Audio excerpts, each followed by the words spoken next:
Welcome back to our channels, Warriors. We are still growing, 9,000 and counting. If you haven't smashed that subscribe button, go ahead and do it now. This episode right here is going to be about cars. No, not the ones you see on the street, not your Toyotas, right? Your Chevys.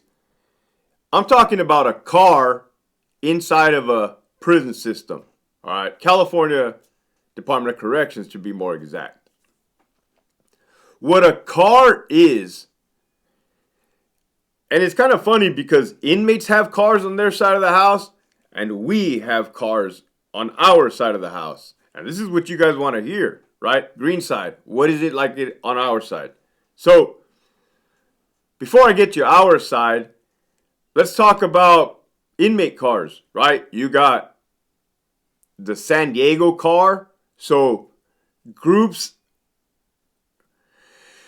Let me back it up a little bit, right? On the streets, gangs on the streets, if they have a beef with each other or are enemies, they will go to war with each other. They are at war with each other, right? When they hit prison, those rivalries are gone.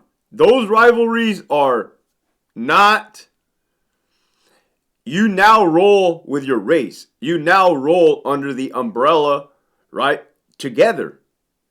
Strength in numbers kind of idea, which has always kind of struck me as not odd because it makes sense, but like I would never be able to understand if I had a beef, a real beef with somebody. Let's say he killed one of my family members, let's say, and now I have to hang out with this guy. I would have a real tough time. So, let me know if you're from out of state, if that's how that works. You guys have already kind of told me that it's not necessarily gangs over there, it's areas. Well, so you have your San Diego car, your Inland Empire car, i.e. your LA car, which is deep. I've always said it was deep. It is. You guys are deep on here. And so on and so forth. Once in a while, in the past, not so much now, you would see power vacuums, right? Something happened to somebody and it created a position of power, and it just created, kind of like what you see down south with the cartel. You know, they captured one of Chapo's sons. Next thing you know, El Mencho's going to town, right? If you guys keep up with that. And it just creates that. I've seen that, right? I've seen that on certain yards. I've seen that with certain cars, people that align themselves with certain people. It just creates that, like that surge of power, and power equals violence. Violence equals power in a prison system, in that world, in that, environment. So that's what comes along with all of that. Now, with us, right? You guys got the idea of what a car is.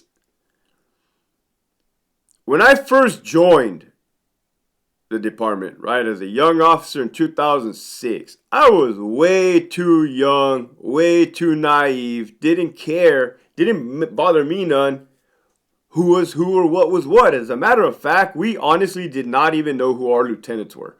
We didn't know. It's like they chilled in their office, drank their coffee, and we understood that. That was cool. Like, that looked like the job to have. Absolutely. Sergeants, they chilled with the lieutenants. They did their own thing. They didn't impose on us. They didn't micromanage us. Maybe you'd have like one, but nah, it was kind of just like, hey, handle your business. So I didn't know about cars or people that were connected. Reflecting back now, yeah, there was certain lieutenants that would always get the ISU position, would always get the PIO position, and then they would just shuffle the same people around. So looking back now, yeah, those individuals were definitely in the car for sure. What that means is, and I've talked about wardens before, when a warden gets to a prison, the first thing they do is they clean house. It's almost like inmate behavior. They pick their crew, right? And it's usually, and no, it's not usually. This is it. Let's say a person came from Calipat. They're going to surround themselves with people from Calipat because that's who they grew up with in the department. Let's say they came from Centinela, and I'm talking down south because that's where I would work. They're going to surround themselves with people they worked before in the past. And that's going to be the car, right? Whether or not those people are good or not, right? I talk about thumbs up, I talk about thumbs down. Are they good? Who knows? It varies. Some are good, some are not. Some cars are all bad, right? And I was in one like that. So,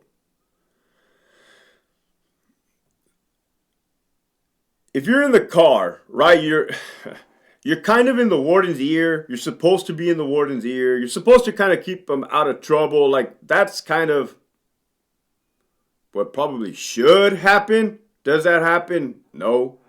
It's more so of favoritism. Like, if you're in the car, you get away with a lot. Like, what you can get away with, the next poor SOB that tries to do exactly what you did is going to get their head chopped off. It's funny because I've been on both sides. Right? And I had a particular knack for staying within a car, meaning like I didn't fall too far from graces and I wouldn't say kissed ass, right? Because kissing ass would be going above and beyond. But it was more so like kind of how I would just put myself out there, right? Like put myself at the front, right? Like that's more of what that was. I don't know. They seem to like me. I got promoted, right? But it's beyond that, right? It's eventually what I got to see, what I got exposed to. And that's maybe it was a blessing in disguise. I don't know. So,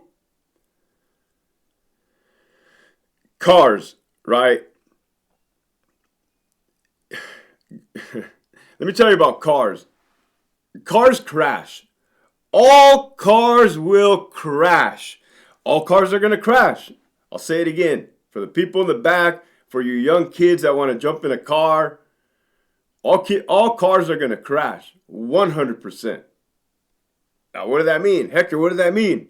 Well, what that means is like, you might be the cool kid today, but tomorrow you're out, man.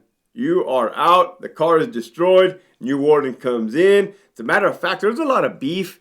There's a lot of vendettas. There's a lot of childish behavior. Like, this kind of stuff will carry over. Like, if the new warden comes in, like if the new car comes in, they definitely didn't like the old car. They will, like, retaliate against those people. They'll gun for them. And that's the thing you guys got to watch out for. If you're in a car and you are using all of you're using all of your power that you have inherited, right? And this power, I already told you what it looks like. It looks like you getting away with stuff that the normal person wouldn't get away with. If you're burning people, if you're ratting on people, if you while you're in the car, you are going for the gusto. And when that car crashes, the same individual that you were screwing over is now in the next car. You're done. You're done. And that is a vicious cycle. Which is a problem. It's a problem in the department because I'm about professionalism, right? Like, yeah, I made mistakes in the past. I've already admitted. You guys know all of this, right? I got a DUI in 2009. I did a lot of BS in my younger years. So what I'm saying is do not go crazy while you're in the car. As a matter of fact, would I recommend getting in a car? My recommendation would just to be mind your own business, stay in your lane, and when they ask you to do something, think it through, right? And then kind of just take it from there, but understand what you're going to get.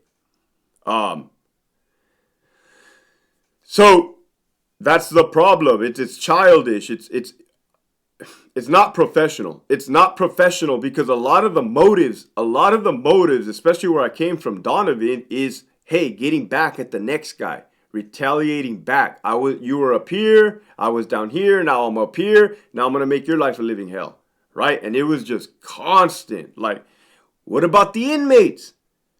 We got to focus on our job, right? They got programs to go to. We got to release them to yard. We got to release them to day room. We got to make sure they don't jump over the fence and escape. Like, what about the safety of officers? They're in there with them, the inmates. Like, that's what we should be focused on, not like sabotaging each other and stabbing each other in the back. That's crazy. So cars, right? You guys are probably thinking, no way. Yes way. Absolutely. Any of you guys have ever seen the television show or series Game of Thrones? 100% like Game of Thrones. 110% like Game of Thrones. People just people stabbing each other in the back to get to the top, right? So, my experiences with cars, I wasn't necessarily, I'm not going to say imposing my will on people because I got put in leadership positions, right? I got the crisis response team commander position. Now, did I impose my will on people? What I did was utilize experiences in the military that kept us alive through deployments in Iraq and attempted to kind of like school these individuals, right? So that's a little different, right? Rather than going nuts, going absolutely nuts. And these people go nuts. Another thing about cars, and this is great, man. This is absolutely great because it serves you right. The people that were in the cars that thought they were too good for everybody, maybe they didn't necessarily do anybody dirty. But they walked around real smug, like better than you. Like, oh, look, like, I don't work the yard. I'm up here in ATM personnel. I'm up here. I don't work the yard. I'm IST manager, in-service training unit. Well, when the car crashes and those dudes get kicked back to the yards, they go out mental health crisis bed. They go out stressed. It's like, I don't know what type of people thought they were going to join a prison to not work the yards. Like, that's what we do, right? We're correctional officers, prison guards. I like to use the term prison guard, right? But that's a trip.